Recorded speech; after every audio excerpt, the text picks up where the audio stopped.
look at these tiny little fellas and tell me that I need to expend half of a single weapon's ammo on them. Half! Also, whatever was happening with the Clank levels, because when I think of Robot War 3, I think of, Lemmings? Ball game? This feels like an approximation of Ratchet and Clank rather than a true game in the series, like it was AI generated. Because I can't see how anybody at High Impact Games sat down, looked at this and said, yeah, people will like this. And yet people do! That's what confuses me the most. Like, sure, tastes are subjective, and if you enjoy it, more power to ya, but why?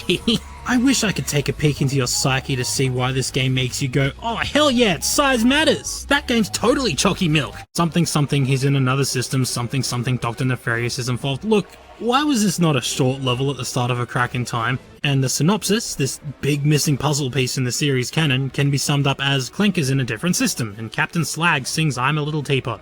You're welcome. You'd enjoy it more if you played it with your friends, which you clearly don't have, Fivehead. Hey, I have friends. They just don't want to play fucking All for One. Being able to play as Nefarious is a big point in its favour. Though, if I have to hear this one more fucking time...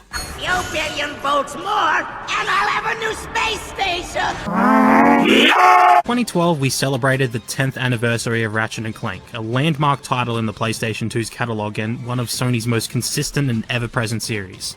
With a 3-hour-long tower defense game. Yeah, it's cosmetic, but a lot of it could have just been thrown in the base game, I reckon. Unless you were desperate for the privilege to play as everyone's favourite Ratchet & Clank character. Hot butt. Look guys, we're up to date with meme culture. Clap, laugh, wonder why the heck you actually paid money for this. Like, yeah, Sack, as I will be referring to it from now on because it's funny. Each character has unlockable costumes, but you can't get Quark in a tutu. Whatever, man, save your money. Buy the golden compass instead. Now, don't take my words out of context, or else. And the devices like the Groovatron are a neat idea, but don't gel well with Ratchet & Clank's weapon XP system. Because why would you summon Mr. Zircon to kill enemies if he doesn't level up afterward? Also, no retroactive trophy support 0 out of 10. Not to mention the Nether Beasts, like, they're not even that great of a gun, but I don't know, man. I've formed an unreasonable attachment to my little otherworldly scrunklies. Even disregarding some of the less satisfying changes to the story, Ratchet himself has had his personality stripped down to the smoothest planks of wood. And there's a near total lack of any wit, charm, or humour, or at least any good wit, charm, or humour.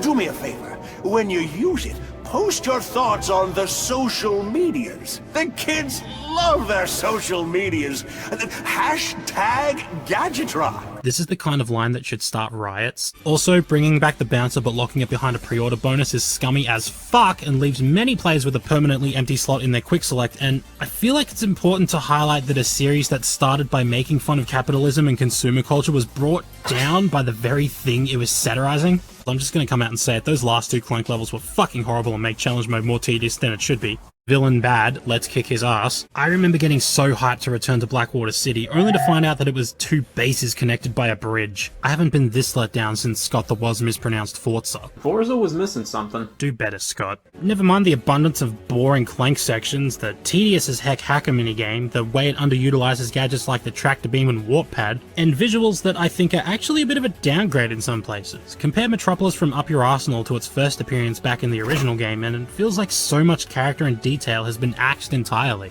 In 2009, the PS3 finally received its first and only game, Ratchet & Clank: A Crack in Time.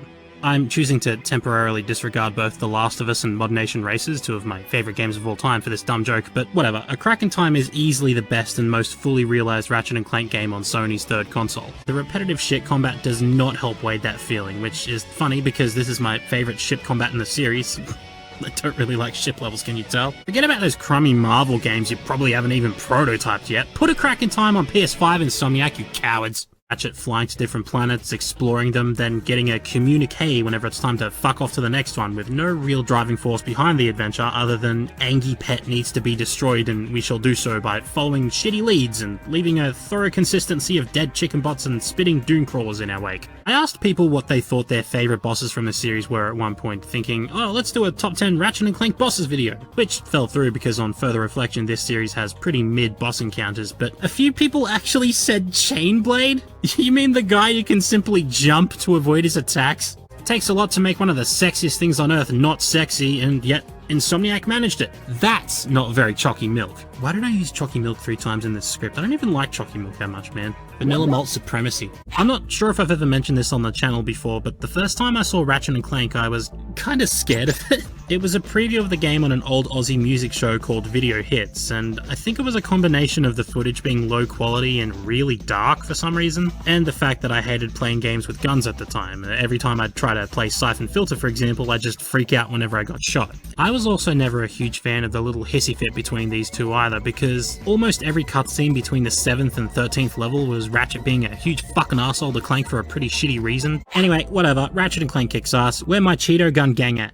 A big part of this is the introduction of Rivet and Kit. I really think the series needed something to mix things up a bit, seeing as Ratchet's story was a little played out by this point, so having something as simple as Ratchet and Clank meeting their alternate dimension counterparts was just what the series needed. It also helps that Rivet is a frickin' gender. Ratchet's cool and all, but I think he's had his time in the spotlight.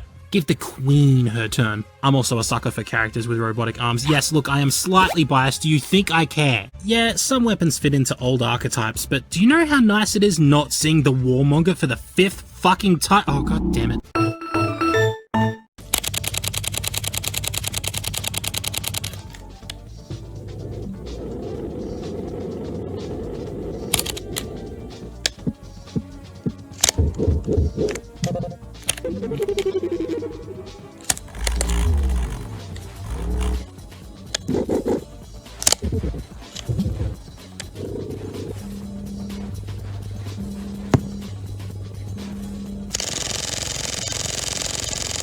I'm avoiding the obvious joke here, but gosh, that's so freaking cool. I could go on and on about how gorgeous this game looks, how it successfully uses the PS5's hardware to pretty much obliterate loading times, how it seamlessly transitions between multiple levels at certain points, and further gush over how cute Rivet is. It's also, I reckon, the best PS5 exclusive right now. That's not hard, because there are literally 5 PS5 exclusives right now, and one of them is also coming to PC this year.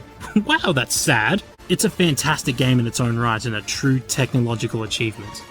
I would kiss. What my favourite game in the series would come down to would depend on what my favourite part of the series is, and which game does that one thing best. If it were platforming and exploration, it'd be the first game, easy. Humour, Ratchet and Clank 3. Replayability, maybe Rift Apart. Uncomfortable, cringe-inducing sound design, size matters. I actually hate this game.